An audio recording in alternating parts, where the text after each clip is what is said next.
अवतार बघून कळालंच असेल की आपल्या घराचं काम किती फास्ट चाललंय. त्यात ते माझा पण अवतार खराब करत होते. कसंही पब्लिक, तुमचा लाडका अभि परत एकदा डॉक्टरांसोबत. तरी डॉक्टर थोडेफार लाजत होते. म्हटलं लाजू नका, त्याला काय होतं. अशी सावली ना प्रत्येक भावाची किंवा प्रत्येक मित्राची सोबत पाहिजे. मग बघा आयुष्यात किती पुढे जाशाल. आज आम्ही चाललो होतो महादेवांचं दर्शन घेण्यासाठी. लईच आठवण आली त्याच्यामुळे मग काय लगेच निघाली. आपले डॉक्टर सगळ्यांच्या आधी आघाडीवर राहतात. म्हटलं घ्या दर्शन, मग मागून मी घेतो. चला तुम्ही पण दर्शन घ्या बरं पटकन, म्हणजे कसं मला पण पुढे जायला.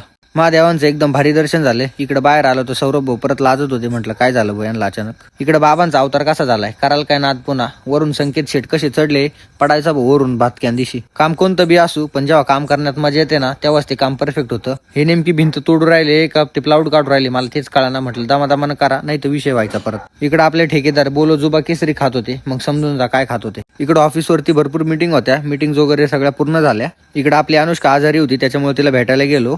त्यात ही आजारी असून भलतेच नाटकं करायची. म्हटलं बघा भाऊ आता काय करायचं. मार्केटमध्ये जाऊन थोडा भाजीपाला पण घ्यायचा होता. त्या तिकडे बाबा इंग्लिशच बोलायला लागले. म्हटलं कोणत्या युनिव्हर्सिटीमध्ये PhD केलेली आहे. त्यांनी शेवट डायलॉगच एवढा भारी मारला ना, ते डायरेक्ट म्हणे डोंट माइंड. म्हटलं ओके डन, गुड बाय. चला मग आता मला पुढच्या मीटिंग आहे. तुम्ही पण लाईक आणि फॉलो करून लवकर जा बरं निघू.